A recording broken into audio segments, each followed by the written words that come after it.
আসসালামু আলাইকুম দর্শক, আজকে আমরা এই ভিডিওতে দেখব কিছু কিছু প্রভাবশালী হুজুরদের বয়ান এবং বক্তব্য। তারা কি আমাদের শিক্ষাই দিচ্ছে নাকি রাজনৈতিক আলাপ করাচ্ছে? চলুন ভিডিওটি শুরু করা যাক। করব আমরা যেই দেশের রাষ্ট্রপ্রধান এমন ব্যক্তি হবে যিনি বাইতুল মুকাররমে নামাজ পড়াইতে পারেন। কথা বলেন ঠিক না বেঠিক? বাইতুল মুকাররমে খতিব রাখতে হবে কেন? খতিব রাখতে হবে কেন? তো রাষ্ট্রপতি কোন ঘোড়ার ডিম করে? এমন রাষ্ট্রনায়ক হবে মুসলমানদের, যিনি রাষ্ট্রপ্রধান হবে, তিনি ঈদের ঈদগাহে জামাত আদায় করবেন, তিনি ঈদগাহীদের নামাজের ইমামতি করবেন। যিনি রাষ্ট্রনায়ক হবেন তিনি জাতীয় মসজিদের ইমাম হবেন। একটা দলের মহাসচিব যদি বলেন আমরা শরিয়া মানি না, ইসলামী শরিয়ার ভিত্তিতে দেশ পরিচালনা আমরা বিশ্বাস করি না, ওই দলের ভিত্তিতে যদি কেউ সমর্থন প্রয়োগ করে আর সে সারা দিনরাত নামাজ পড়ে, তার ইবাদত কি কবুল হবে? আরেকটা কয় ওইজ্ঞান নাম লইলে বেলে অজুকরণ লাগে। এই নামটি উচ্চারণ করতে হলে তারেক রহমানের ওযু করে নামটি উচ্চারণ করবেন। সে নাস্তিক হয়ে গেছে না? সে রবের কোরআনের সাথে দুশ্মনী করছে। রব কইছে কোরআনে কারিম ধরতে হলে অজু করতে হবে। রব বলছে নামাজ পড়ার সময় যদি অজু ভেঙে যায় তাহলে নামাজ অজু করতে হবে। আর কহিজ্ঞার নাম লইলে বেলে অজুকরণ লাগে। আপনি কি কখনো শুনেছেন ইসলামের সঠিক দৃষ্টিকোণ থেকে রাজনৈতিক সমালোচনা কিংবা বক্তাদের বাণী থেকে কিভাবে উঠে আসে দেশের পরিস্থিতি? আজকের এই ভিডিওতে এইসবই দেখবেন। দল করে দেখা। আমি কি এরকম কোনো কথা বলেছি? আমি একজন মুফাসসিরে কোরআন, আমি একজন আলেম, এর বাইরেও আমার সবচেয়ে বড় পরিচয় আম আ সিটিজেন অফ বাংলাদেশ। ফ্যাসিবাদের ভাষায় কেউ কথা বলবেন না, কথা বলবেন রাজনীতিবিদের ভাষায়। আমরা ওয়েলকাম করব, অভিনন্দন জানাবো, সমালোচনা করবেন, চুমু দেব, কিন্তু চোখ রাঙাবেন না, মেহেরবানি করে। এই সংগঠন কারো চোখ রাঙানোর পরোয়া করে না। ওরা ওদের যেই হাত দিয়ে টেন্ডারবাজি করে, চাঁদাবাজি করে, ইফটিজিং করে, দখলবাজি করে, যেই হাত দিয়ে ওই মুনকার থামায় দেওয়ার জন্য আল্লাহর দে আমাদেরও দুটি হাত আছে না নাই? ভিডিওটি শেষ না হওয়া পর্যন্ত অবশ্যই দেখুন এবং আপনাদের মতামত কমেন্টে জানাতে ভুলবেন না। তো চলুন শুরু করি। প্রথমেই শুরু করা যাক মিজানুর রহমান আজহারী হুজুরের বক্তব্য দিয়ে। এমন এক দেশের পাশে আমরা প্রতিবেশী হয়ে আসছি, আমাদের সুখ অনেকের ভালো লাগে না। নানামুখী ষড়যন্ত্র, নানামুখী ষড়যন্ত্র। আমরা যদি ঐক্যবদ্ধ থাকতে পারি কেউ আমাদের কিচ্ছু করতে পারবে না। এজন্য আগামীর বাংলাদেশ ঐক্যবদ্ধ বাংলাদেশ। গত 15 বছরে কারা ছিল জানেন তো? হ্যাঁ, শুধু ওনাদেরকেই দোষ দিয়ে লাভ নাই। স্বাধীনতার পর থেকে শুধু শাসকের হাত বদল হয়েছে, আমরা কিছু পাই নাই, ঠিক কিনা বলেন? শুধু ওনাদের দোষ দিয়ে কি লাভ? একদল খাইছে আরেক দল খাওয়ার জন্য রেডি হয়ে আছে। আমরা এরকম চাই না, আমরা চাই স্বাধীন সার্বভৌম বাংলাদেশ। আজহারী হুজুরের এই বয়ানটুকু শুনে রাজনীতিবিদ এবং সাধারণ মানুষরা অনেক আলোচনা সমালোচনা করতেছিল। যদিও সাধারণ মানুষরা সমালোচনা করতেছিল না, প্রশংসাই করতেছিল, বাট রাজনীতির মাঠে আজহারী হুজুরকে নিয়ে অনেক সমালোচনা হচ্ছিল। কে যেন আজহার নাকি মাঝার একজন আছে, আগে ওরা খাইছে এখন এরা খেতেছে না, কি বলছেন? উনি বললেন কোথাকার কোন আজহারি মাঝহারি মিয়া, আজহারি কি মাঝহারি? এটা কি আপনাদের সস্তা মনে হয়? আজহারি এটা হচ্ছে বাংলাদেশের ব্র্যান্ডের নাম, যুবক ভাইরা আমার। আচ্ছা আপনি বলেন, এই যে একজন নেতা, দলের নেতা একজন আলেমকে বলছে আজহারি মাঝহারি কোথাকার কে, এটাই প্রমাণ যে সে মানুষটা শিক্ষিত হতে পারে না। আপনারা জানেন মাওলানা ডক্টর মিজানুর রহমান আজহারী গত সপ্তাহে যশোরে একটা মাহফিল করেছেন, কোন দলের নাম নেন নাই। তিনি কোরআনের তাফসীর করতে গিয়ে প্রসঙ্গক্রমে আমাদের দেশ নিয়ে একটা কথা বলেছেন। একদল নিজের গায়ের উপরে টেনে নিয়েছে। তারপর এক নেতা দেখলাম তিনি নামটাও সুন্দর করে বললেন না, আজহার নাম আজহার। আপনি চিনেন না গো? যখন ঠেলায় ছিলেন তখন সব আলেমকে চিনতেন, ঠিক কিনা? মুখে লাগাম দেন। মিজানুর রহমান আজহারী হুজুরের এই বয়ানটুকু নিয়ে অনেক বক্তারাই কথা বলার চেষ্টা করছেন, যারা অবশ্যই পজিটিভ রিভিউ দিচ্ছেন, অবশ্যই সাপোর্ট করারই কথা। বর্তমান সময়ে তারা ক্ষমতায় আসতেই পারেনি, তাই তারা যতটা উৎপাত করতেছে, ক্ষমতায় আসলে না জানি কি করবে। প্রিয় ভাইয়েরা, আমি বলেছিলাম যে একদল খেয়ে গিয়েছে আরেক দল খাওয়ার জন্য রেডি হয়ে আছে। তো এখানে কি আমি কোনো দলের নাম বলেছি? বাংলাদেশে 48টা প্রায় নিবন্ধিত রাজনৈতিক দল। কোনো দলের নাম আমি বলিনি, কথাটাকে আমি জেনারেল রেখেছি। দায়ীদের বৈশিষ্ট্যই এটা, দায়ীরা জেনারেলি কথা বলে, যার যেই মেসেজ নেয়ার তারা সেখান থেকে নিয়ে নেয়। রহমান আজহারি তিনি বলেছেন এক দল খেয়ে গেছে আর এক দল খাওয়ার জন্য রেডি আছে। এদেশের 48টা রাজনৈতিক দল যারা নিবন্ধনকৃত, কারো গায়ে লাগলো না, কোন পীরের গায়ে লাগলো না, কোন হুজুরের গায়ে লাগলো না, আপনার গায়ে যখন লেগেছে আমরা বুঝতে পেরেছি আপনাদের এরকম বাইপাস রাস্তা দিয়ে খাওয়ার অভ্যাস আছে। আজহারি হুজুরের এই বক্তব্য নিয়ে আরো অনেক হুজুরাই কথা বলছেন। আমি সবার বক্তৃতা শেয়ার করতে পারতাছি না, কিছু বক্তৃতা অলরেডি আপনাদেরকে দেখাইছি। তবে যেমনটা কিছুক্ষণ আগেও বললাম, সব বক্তাদের আলোচনায় পজিটিভ ছিল। কয়েকবার এসে এসে ফিরে গেছি, অনুমতি হয় নাই। এখন দাবার গুটি পাল্টে গেছে, দাবার গুটি পাল্টে গেছে। এক মাগে শীত যায় না। ভালো মানুষ হইতে হবে, ভালো মানুষ যারা জগৎটাকে এনলাইটেন করবে, যারা এনলাইটেন করবে, যারা সত্যের বীর সেনানী হয়ে দাঁড়াবে, যারা সত্যের পক্ষে কথা বলবে, যারা জালিমের মসনদকে ভেঙে খান খান করে দেবে। আমি এই দেশের জন্য ডেঞ্জারাস এটা প্রমাণ করতে চাই, কিন্তু এই জনস্রোত কি এটা প্রমাণ করে? আজকে বিরিয়ানির প্যাকেট আছে, এখানে নগদ টাকা দেয়া হবে, তাহলে এত লোক কেন? কোরআনের ভালোবাসায়, ঠিক কিনা? তবে একটা কথা প্রচলন আছে, সত্যের জয় একদিন হবেই। তেমনি মিজানুর রহমান আজহারী হুজুরের উপর যতটা অত্যাচার করছে, যতটা উৎপাত করছে আওয়ামী লীগ সরকার, শুধুমাত্র মিজানুর রহমান আজহারী হুজুরকেই না, দেশের ম্যাক্সিমাম জনগণকে দমিয়ে রাখার চেষ্টা করা হয়েছে। যারা একটু কথা বলার চেষ্টা করছে সরকার বিরোধী বা আওয়ামী লীগ বিরোধী, তারাই আওয়ামী লীগের হস্তক্ষেপের শিকার হয়েছে। এটা আপনারা বিগত কয়েক বছরে দেখতেই পারছেন। যারাই আমাদের ইসলামকে নিশ্চিহ্ন করতে চায় তাদের বিরুদ্ধে আমাদের সংগ্রাম আওয়াজ করে বলতে হবে, ঠিক কিনা? ওই সমস্ত দুর্বৃত্তদের সাথে আমাদের কোনো সম্পর্ক নাই। আমরা যদি ঐক্যবদ্ধ থাকতে পারি, ওই দুর্বৃত্তরা চান্স পাবে না। আমরা ঐক্যবদ্ধ থাকতে রাজি আছি। লালমনিরহাটের ভাইয়েরা, আমরা ঐক্যবদ্ধ থাকলে ওই দুর্বৃত্তদের কালো হাত ভেঙে দিতে আমাদের সময় লাগবে না। রাজাকার রাজাকার খেলার দিন শেষ। মন মতো হইলে মুক্তিযোদ্ধা, মন মতো না হইলে রাজাকার, এই দিন শেষ। ওই দিন এই কার্ড দিয়ে আর খেলার দিন নাই। আজহারী হুজুরের এই লাইনটুকু আমার কাছে ব্যাপক ভালো লাগছে। সত্য বলতে আজহারী হুজুরের ম্যাক্সিমাম কথাই আমার কাছে ভালো লাগে। আজহারী হুজুর জনগণের মনের কথাগুলি বলেন, যার জন্য তিনি এত জনপ্রিয়, মানুষ তাকে এত ভালোবাসে। ওমর ফারুকের মতো যদি একটা নেতা থাকতো, তাহলে গোটা বিশ্বে মুসলমানরা এক আমব্রেলার নিচে, এক ছাতার নিচে চলে আসতো, তাই না? এমন সাহাবী ছিলেন, বিষ্ণু ইসা ইসলাম তার ব্যাপারে বলেছেন, আসাদুহুম ফি আমরিল্লাহি উমর। আল্লাহর জমিনে আল্লাহর দ্বীন বাস্তবায়নের জন্য সবচেয়ে কঠিন সাহাবী ছিল যিনি, তিনি হচ্ছেন উমর। মুনাফিকরা ওমর ফারুককে দেখে ভয় পেত, খোদ শয়তান ইবলিস ওমর ফারুককে দেখে ভয় পেত। যুগ জামানা পাল্টে দিতে চাই না অনেকজন, যুগ জামানা পাল্টে দিতে চাই না অনেকজন, এক মানুষই আনতে পারে জাতির জাগরণ, এক মানুষই আনতে পারে জাতির জাগরণ, এক মানুষই বিপদকালে বাঁচায় কাফেলায়, এক মানুষই বিপদকালে বাঁচায় কাফেলায়, ক্ষুদ্র ডিঙ্গি বাঁচায় জাহাজ অসীম দরিয়ায়, ক্ষুদ্র ডিঙি বাঁচায় জাহাজ অসীম দরিয়ায়। সমাজ পরিবর্তনের জন্য এতজন দরকার নাই, একটা ওমর হইলে বাংলাদেশ সোজা হয়ে যাবে, ঠিক কিনা? একজন ইমাম মাহাদি হলে গোটা বাংলাদেশে ঠিক করে দিবে কে? তোমাদের মধ্যে একটা যুবক যদি আজকে অমরের মতো দাঁড়িয়ে যায়, ইনশাআল্লাহ বাংলার মাটিতে আগামীকাল থেকে নাস্তিক্যবাদ দূর হয়ে যাবে ইনশাআল্লাহ। সো এবার আমরা কথা বলার চেষ্টা করব আল্লামা দেলোয়ার হোসেন সাঈদীর রাজনৈতিক বক্তব্য নিয়ে। অহংকারী আর স্বৈরাচার যারা হয়, আল্লাহ পাক এভাবে তাদের দৃষ্টান্ত দেখিয়ে দেন। আমরা কত দেখলাম, 9 বছরের রাজা 10 বছরের সাজা। আল্লামা দেলোয়ার হোসেন সাঈদীর এই বক্তব্যটুকু 7 মাস আগে দেশের যে পরিস্থিতি হয়েছিল, সেই পরিস্থিতির সাথে এই বক্তৃতাটুকু ভালো মানানসই। হৃদয়ের সবটুকু শক্তি নিয়ে বলছি, আমাদের পরিচয় বাঙালি নয়, আমাদের পরিচয় মুসলমান। চিল্লায় বলো, আমাদের পরিচয় কি? আর দেশ হিসাবে আমাদের পরিচয় বাংলাদেশী। ফু দিয়ে ইসলামী ছাত্র শিবিরকে উড়িয়ে দেওয়া যাবে না।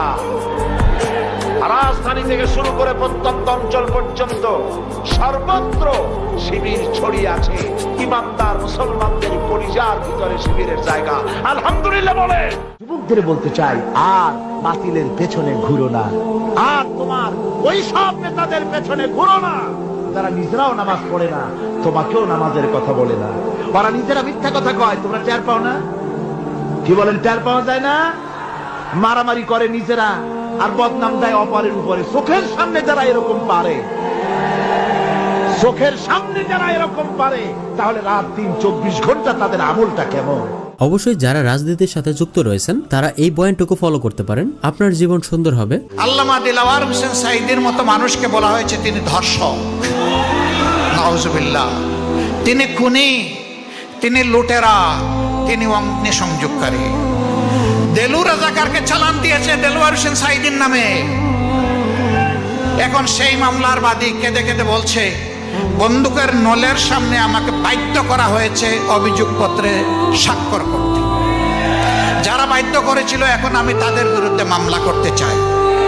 আর দেলোয়ার হোসেন সাঈদীকে অনেক মিথ্যা মামলায় জর্জরিত করা হয়েছে, যেগুলো অবশ্যই সত্য না। আর শুধুমাত্র দেলোয়ার হোসেন সাঈদী না, বাংলাদেশের অনেক মানুষকেই এই মিথ্যা মামলা দিয়ে মুখ বন্ধ করে রাখা হয়েছে শেখ হাসিনার আমলে। স্বাধীনতার মহান ঘোষক শহীদ প্রেসিডেন্ট জিয়াউর রহমান সাহেব সর্বপ্রথম সংবিধানের শিরোনামে লিখলেন বিসমিল্লাহির রহমানির রহিম। এই কথা লেখার জন্য আল্লাহ পাক শহীদ জিয়াকে জান্নাতুল ফেরদাউসের মেহমান বানায়নি।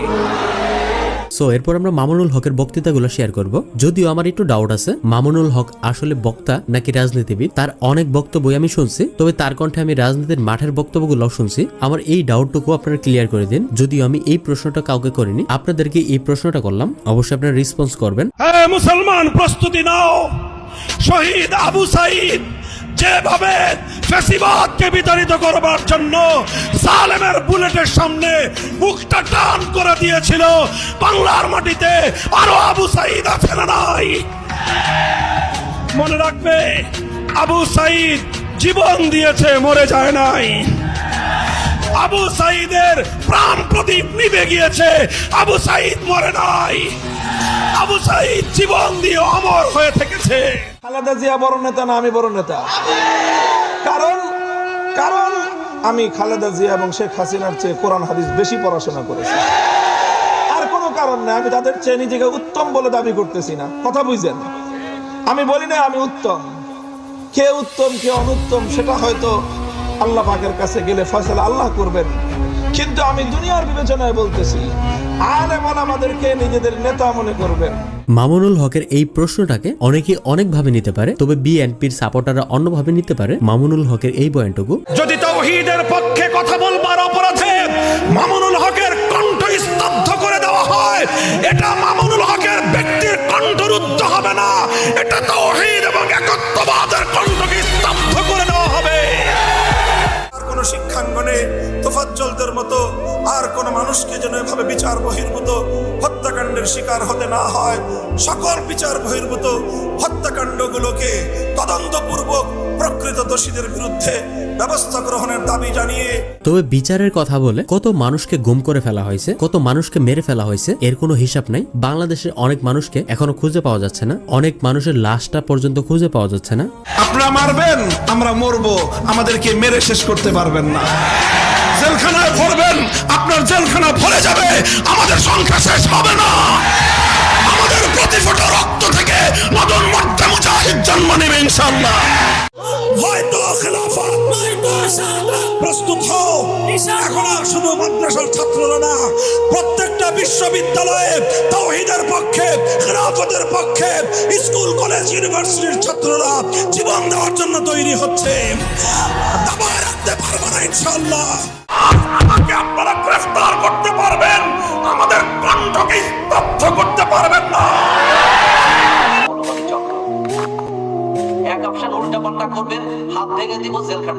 পুলিশকে কোন জনগণের হাত ভেঙে দেওয়ার অধিকার দেওয়া হয়নি।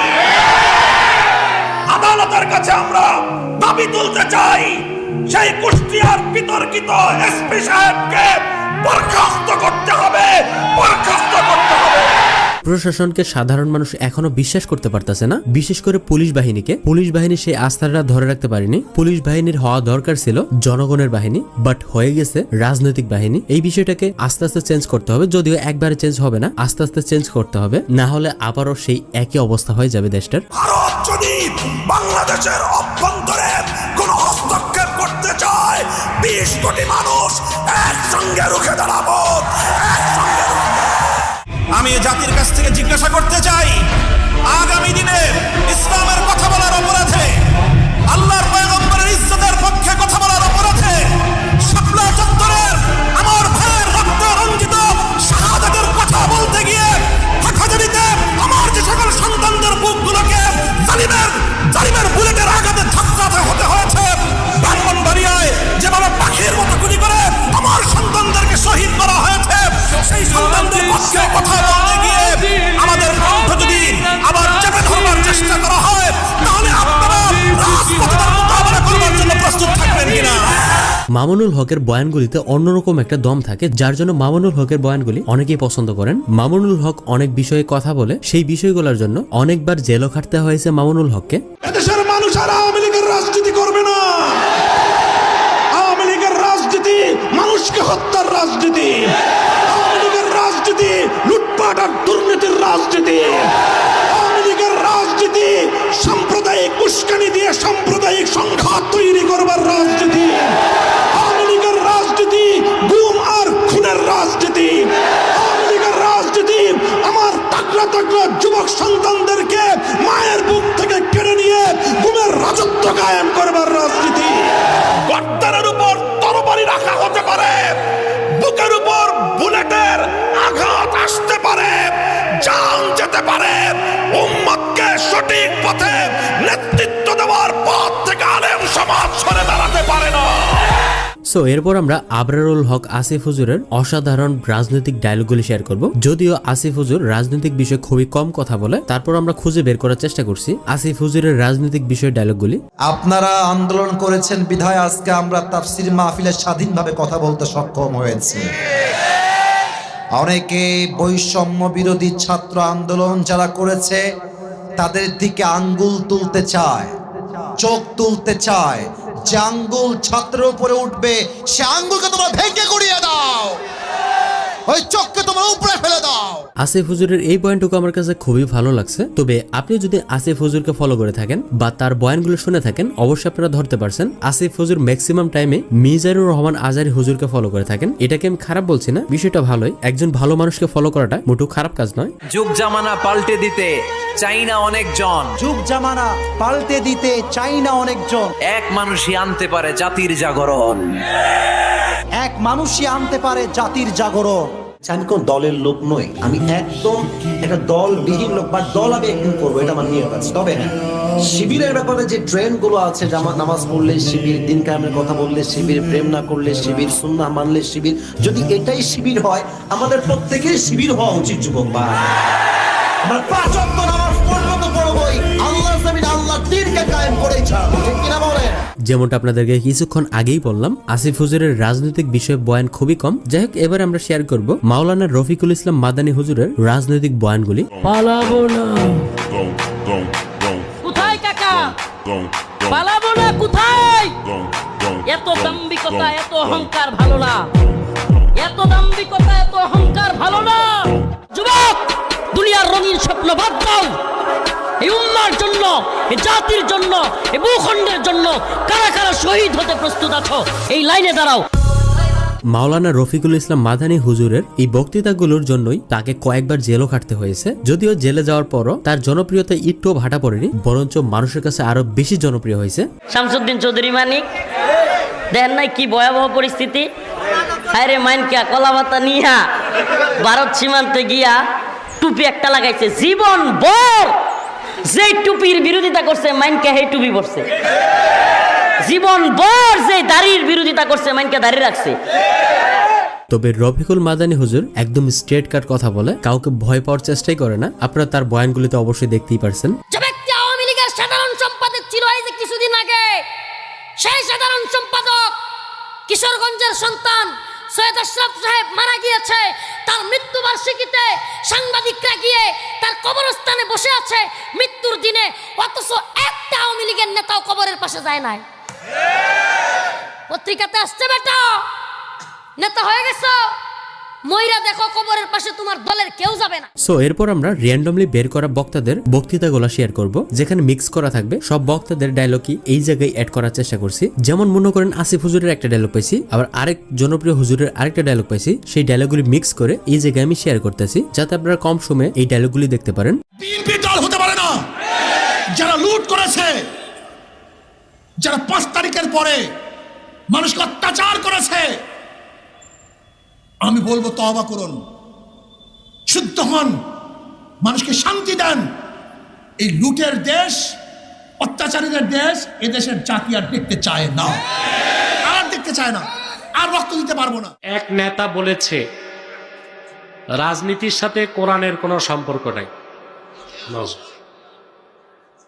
এই নেতারই যদি জিজ্ঞেস করেন সূরা ফাতিহার তরজমা কি, ওর কিন্তু মাস্টার স্ট্রোক করবে।